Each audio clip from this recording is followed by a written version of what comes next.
Tinosangana zvekare mukugovana shoko raMwari. Nyaya mbiri dzandinadzo, yechipiri yacho ndiyo yandiri kutaura nhasi. Ine musoro weshoko wakasiyana nemusoro wenyaya wakanga uripo pekutanga, asi chaitisa kuti ingove part 2 ndiyo kuti magwaro acho maviri, main scriptures aripo, mamwe chetewo. Part 1 takanga tichiti mabwe mapenyu kana kuti ukama hwomuridzi wemba nezvidhina zvipenyu, the relationship between the owner of the house and the living bricks.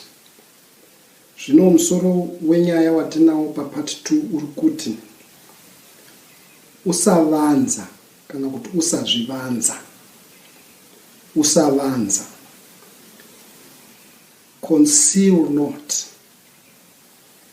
Conceal not, kana don't conceal it. Pane zvinhu zvakawanda zvinogona kuitwa nomuvengi wevanhu wakaipa uye navanhu vachita zvinodiwa nomuvengi weshoko raMwari, Satani. Mwari chinhu chaakavenga pazvinhu zvose zvizhinji inhema.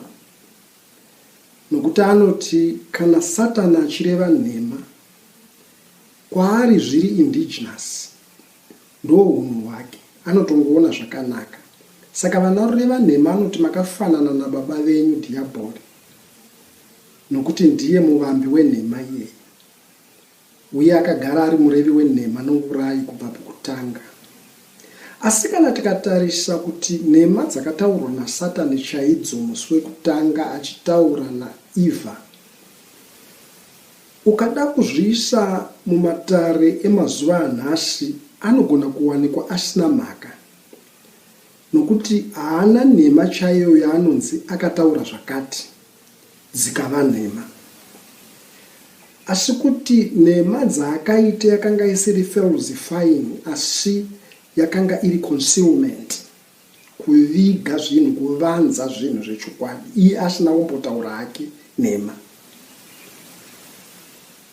Unoona, munhu anogona kutaura nhema asina kudzitaura, uye asina kuita chinhu charatidza kwamuri kuti idzi nhema, kureva kuti iye pachake anenge angovanza zvinhu, angovanza chokwadi, asi iye asina kutaura zvekare nhema, uye asina kupikidzana nechokwadi chacho chaicho chaicho.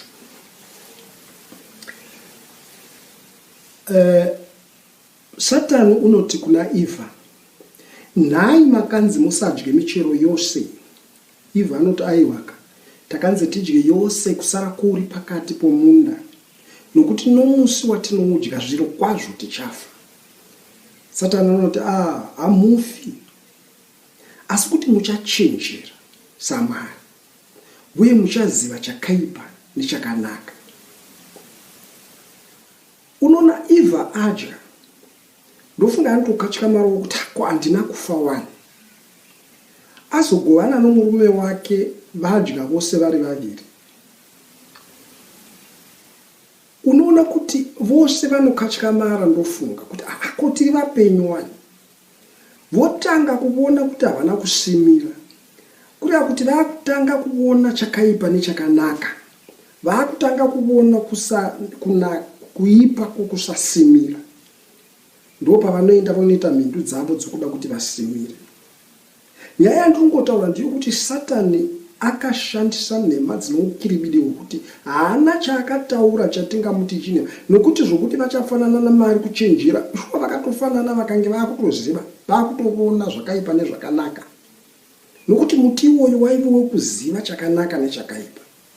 Atite kureva kuti pavakaudya vakatanga kutoziva, sezvataura Satani, uye havana kufa kana tichitaura nemafiro atinoziva izvo. Asi kuti Satani pane chaakaviga. Chaakaviga ndichokuti Satani waiziva, nyoka yaiziva, kuti kufa kuri taurwa naMwari apa ndokupi. Nokuti unoti zviro kwazvo nomusi uyu munofa, kureva kuti Adamu naEvha pavakadya chokwadi vakafa. Asi kufa kwacho ikoko ndo kwakavigwa naSatani. Concealment.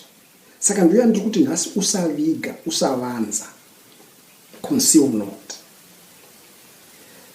Takaverenga nyaya inowanikwa kuna Exodus.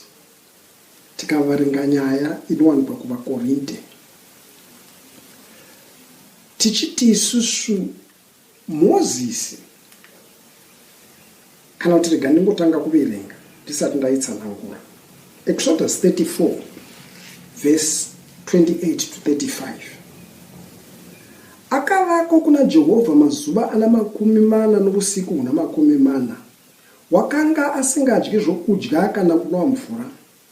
Akanyora pamahwendefa mashoko esungano, iyo mirayiro ine gumi. Zvino Mozisi wakati achiburuka pagomo reSinai, Mozisi akabata mahwendefa 2 echipupuriro mumavoko ake.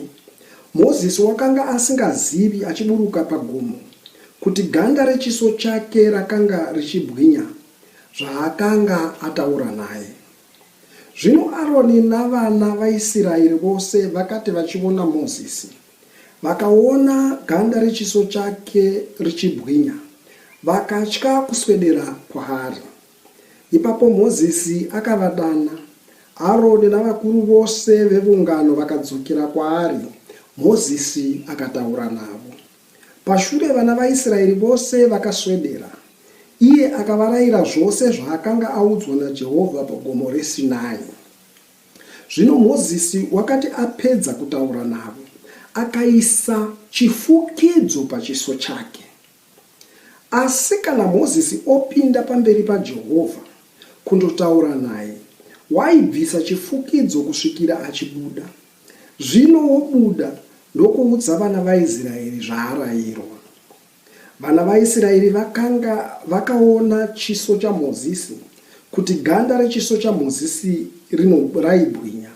Zvino Mozisi waidzorerazve chifukidzo pachiso chake kusvikira opinda kundotaura naye. Unoona nyaya iri pano itingotaurwa pachena sezvatakambotaura kuti Mozisi paakaburuka pagomo iye haana kuzviziva kuti chiso chake chiri kubwinya. But paakazodana Aroni nevakuru vachitaura naye, ndofunga ndo paakazoziva kuti chiso changu chiri kubwinya, ndosaka vachitya. Asi Mozisi ndokuchifunga chimwe chinhu. Unoziva kuti Mozisi kwekutanga kuya akambotya kuti zvino vanhu vaIsraeri vakasanonditenda ndinoita sei, ndinoti ndiani wandituma. Akanga achigara achitya kuti zvichida vanhu havamutendi kana kuti vacharamba kutenda mashoko ake. Kura kuti panapa akatoti right, ndavawana. Zvino kana kubwinya kuchiti kana ndobuda umo ndeye ndichibwinya, ndichagara ndichida kuti vafunge kuti ndinobwinya mazuva ose. Ndo zvandiri kufunga, asi ndofunga ndo pfungwa yake.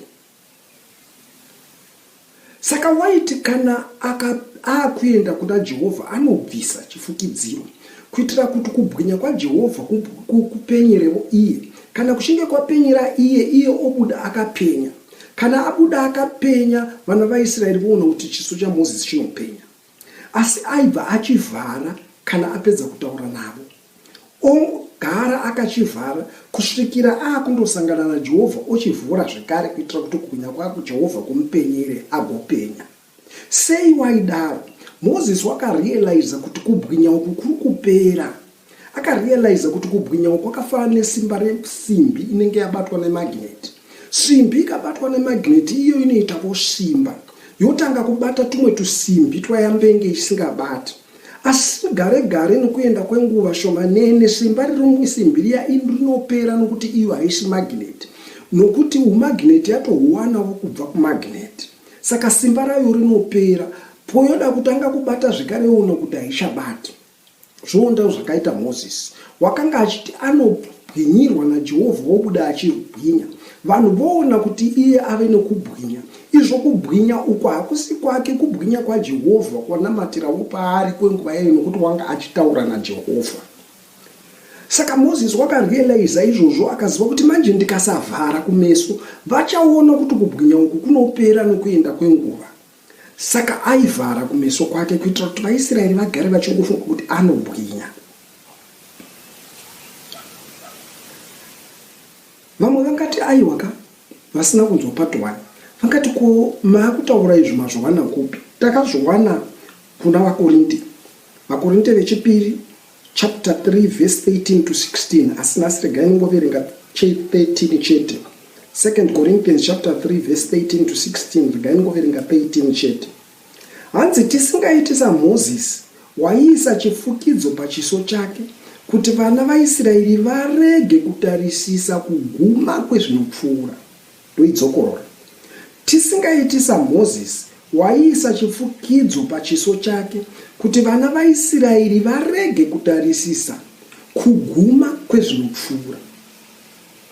Apa tikutonzi tisaite saiye kureva kuti waitoita zvisiri izvo. Isu zvinhu zvedu ngazvive pachena. Uye ngatisavanza tumwe tunhu ngatisaita kaukiribini. Kwanzi tisatoite saMozisi. Ndo zviri kutaura Pauro achinyorera Vakorinte. Tisaite saMozisi wainyepera vaIsraeri. Kunyepa kwake wakanga asinganyepi nomuromo, asi kunyepa kwake waivanza chokwadi, concealment. Sezvakaita Satani kuti haana kunyepa chaizvo zvinoonekwa, but ndiye munhu wakanyepa manje kudarika vanhu vose. Nyoka ndiyo yakanyepa kudarika vanhu vose. Why? Nokuti yavanza chokwadi, ikaita kuti vanhu vafunge zvisiri izvo, ikaita kuti vanhu vavone zvisiri izvo. Iyo pasina zvayanyanya kuita zvayo, asi kuti yavanza chokwadi. Zvayakataura zvakanga zvine uchokwadi mukati, kuti muchangwara saMwari, uye hamufi, vadya havana kufa, vadya ndokungwara. But iye akavanza, chaivanza ndichokuti vanhu akaziva kuti vanhu ava vasi kuziva kuti kana Mwari achiti zviro kwazvo muchafa anoreva riini. Nokuti iye Satani pachake haafika. Ndosaka kuchinzi akachakandwa mugomba romoto agotsvamo nokusingaperi nokuti haafi. But vamwe vose vanotadza kunonzi the soul that sinneth shall perish. Mweya unotadza uchafa. Avanonzi zviro kwazvo munofa. Ivo vaona vana kufa vana kuti asi inhema idzodzo dzavaudzwa nokuti kufa vanofa. Right. Nyaya ndingoda kungotaura pano ndiyo kuti takati panhingi 1 pataiti batwa zvekare. Anditi ndanga ndataura musoro weshoko usiriwo, ndataura musoro weshoko wemwe nyaya. Nyaya yemusoro weshoko wenyaya tinayo yatakanga tinayo waiti batwa zvekare, another touch. Iyo yezvidhina yakanga iri kune imwe lesson. Ndibatisise ipapo tiri kuti another touch, kuti batwa zvekare ndo yakanga iri part 1 yedu. Zvino part 2 tiri kuti usavanze, conceal not. Mozisi waiti kana adzokera kuna Mwari kureva kuti wainobatwa zvekare, wainobatwa nekubwinya zvekare uye achibwinya. Tikati munhu akaramba achidzokera kuna Mwari anobva from glory to glory nokuti anenge achiramba achipiwa simba. Asi akagarisa ari kure naMwari simba rake rinopera, glory yake inopera. Vanhu vanochaona kuti uyu haasisiri pamberi paMwari. Asi Mozisi waivanza, aida kuti nguva yese vanhu vafunge kuti anenge achingobwinya. Nokuti Mozisi wakanga achida kuteererwa nevanhu, asi kuti wakashandisa mhindu dzake dzokuteererwa navanhu. Tikaverenga kuna 1 Peter chapter 4 verse 10 ne11 inoti, mumwe noumwe sezvaakapiwa chipo chenyasha, shumiranai nacho savatariri vakanaka venyasha zhinji dzaMwari.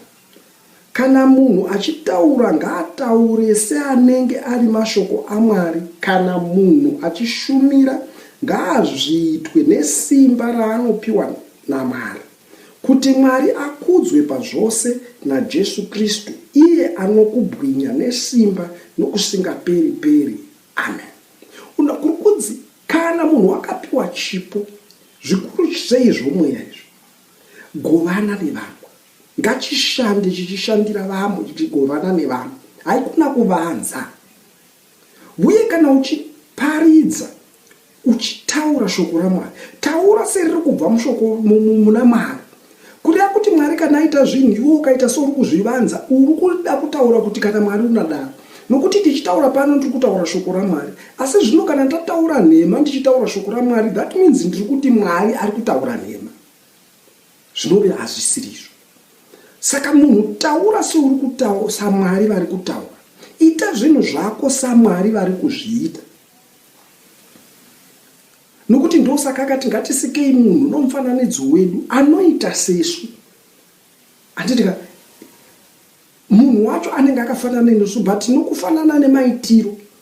Saka iwe kana ukaita sezvisingaiti Mwari, nokuti Mozisi apa akaita sezvisingaiti Mwari apa, wakaudza vanhu, wakanyepera vanhu. Mozisi zvaakaita apa akaita sezvakaita nyoka, haana kuita sezvakaita Mwari. Saka patanzi tisaite saMozisi, ngatiburitsei zvinhu pachena. Deuteronomy 29:29 inoti zvakavanzika ndizvaJehovha, asi zvakaiswa pachena ndizvedu isu navana vedu. Kana zviri zvakavanzika zvaJehovha, hatinei nazvo zvakavanzika ndizvake, asi zvakarevhiliwa kwatiri, zvakazarurwa kwatiri, izvozvo ngatizviite isu, nokuti ndizvedu nevana vedu. Ngazvive pachena, nokuti zvakatozarurwa naiye, haisisiri secret. Vanhu vanoda kukudza Mwari, but vanokudza Mwari nokupupurirwa. Iye anoti anonyara kundipupura, neni ndichanyarawo kumureverera pamberi paMwari, ndichanyarawo kumupupura pamberi paMwari. Kumwe hakusi kunyara, asi kutoziza kuti kwai prestige yangu ingaende, kuti ndikarege kukudzwa vanhu vakaziva kuti secret yangu iri apa naMwari. Vanhu vanoda kuziva kuti Mwari unoshanda sei nevanhu. Izvozvo vakazvita kwauri, iwe pupurawo kuvanhu, Mwari unoita so, Mwari wakandiitira so, Mwari wanoita so. Kana ukaswedera kumupedyo naMwari unowana kubwinya, ukaswedera kure naMwari kunoenda. Vanhu ngavazive, kwete kuti unofukidza kunesu kuti vasavone kuguma kwezvinopfuura. Kwanzi tisaite saMozisi. No wonder asina kupinda muKenani. Pane pamwe futi payambe paakanzitaura nedombo yakariro, akuita from experience zvakambonzirwa dombo. Kwanzi tisaite saMozisi. Mozisi waive mukuru wechechi. Saka iwe ukateedzera vakuru vechechi usingateedzeri Mwari, usingateedzeri shoko raMwari pashopa, nokuti shoko raMwari rinoti imi zvavanotaura vanhu vechechi, vakuru vechechi, zviitei nokuti vari pachigaro chaMozisi, but musaite zvavanoita nokuti vanyengera. Asi zvavanotaura itai, nokuti zvavanotaura vachataura chokwadi, asi zvavanoita izvi zvoungipo-ungipo izvi, zvavanoita izvi zvokubira-bira, musaite nokuti vanyengeri vanhu. Handina kuti vose vanonyengera ndo vanyengeri, kunyange iwe, nokuti newewo futi unofanira kuparidza shoko raMwari. Saka ita zvakanaka, kusanyengera, usavige zvinhu, don't conceal zvinhu zvinofanira kubudiswa pachena. Hatina kuti zvinhu zvose hazvivigwe, kune zvinovigwa for the benefit yevanhu, kwete kuti vanhu vauri kunyepera havana chavatadza. Unoona, naAroni nevana vaIsraeri vese havana chavaifanira kuvanzirirwa naMozisi. Hakuna chaitisa kuti uti ndofanira kuvavanzira, havana chavatadza, havana chavaratidza kuti vari kuda kumukira kana kudii. Saka kuvanza kwako uri kungovanza kuitira kuti benefit ive yako iwe, ukudzwe, kuda kuti izvozvo uri kuzvikudza, sezvakamboitawo Satani kuzvikudza. Uri kuda kuti vakukudze, but vakukudze, uri kuda kuti vakukudze nokuti vafunge kuti uri mukuru chaizvo, vafunge kuti unobwinya chaizvo nguva dzose. Saka izvozvo kuzvikudza futi. Saka tisaite saiye. Ukazoiverenga uchienda mberi vaKorinte, uchaona kuti kunyange nanhasi vanhu vari kuti kana Mozisi achitaurwa paizvozvi ndichitaura, umwe kuti inzwai zvaakutaura kuna Mozisi, anofunga kuti akaenzana naMozisi. Iwe Mozisi zvaakaita izvozvo hazvina kunaka. Hazvinei kuti ave mukuru. Vana Pita vakamboitawo zvisina kunaka, vana Ani kwenyu ikoko kuvariko vakuru vari kuita zvisina kunaka. Asi hatisi kuti havasi vanhu vaMwari. Tiri kuti zvavanoita zvisina kunaka regai kuzviita, asi zvavanotaura kuti itai zvakanaka itai. Ukaverenga Proverbs chapter 3 verse 5, inoti trust in the Lord with all your heart and do not lean on your own understanding. Moses aifanira kungo trusta Mwari, kuti zvataura Mwari vanhu vanozviteerera, kwete kuti zvino zvataura Mwari vanhu ava vazoteereri ini. Iwe wagara ufanira kuteererwa, vanhu ngavateerere Mwari. Iwe wagara ufanira kuteererwa, ngavateerere iwewe nokuti uri kutaura shoko raMwari. Ngavateerere iwewe nokuti wakamira pachinzvimbo chaMwari, kwete maitiro ako aya asiriwo aya vateerere. Aiwaka ita musha. Ukaverenga zvakare nechishona panoti vimba naJehovha nomwoyo wako wose, usazendama panjere dzako. Andika, lean not on your own understanding. Usazendame panjere dzako, but zendama pana Mwari. Psalm 105 verse 1. Oh, give thanks to the Lord. Call upon his name. Make known his deeds among the people. Uvonga Mwari. Uimbirewo Mwari warumbidze. Ita kuti mabasa avo, ita kuti ukuru hwavo, ita kuti zvose zvavo zvinoshamisa zvizikanwe nevanhu. Don't conceal. Usavanze. Nokuti kuvanza ndo chivi chakaitwa naSatani ngopedza akafanzira vanhu chokwadi. Iye asina kumbonzitaura chokwadi, asi aiziva painanga. Zvino Mozisi panapa aive munhu waMwari, but ari kuimiteta Satani. Why?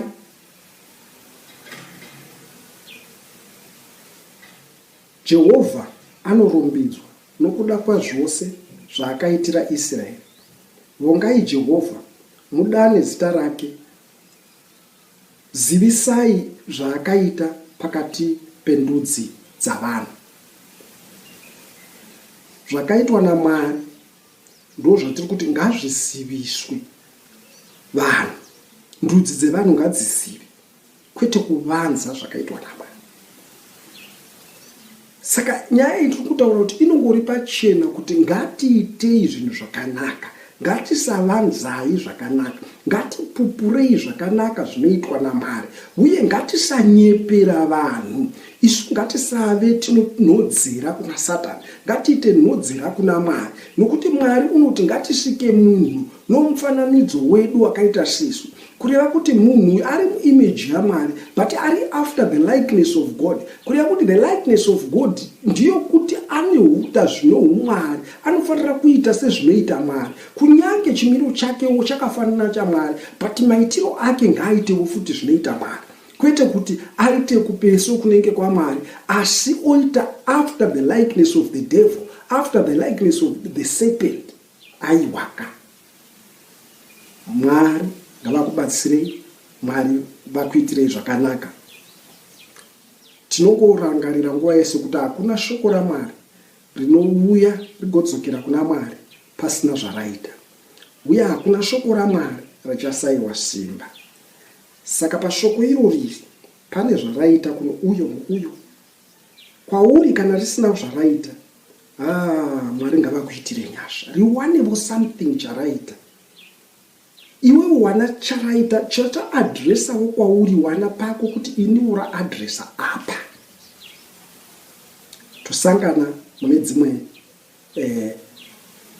rukuro dzeshoko raMwari.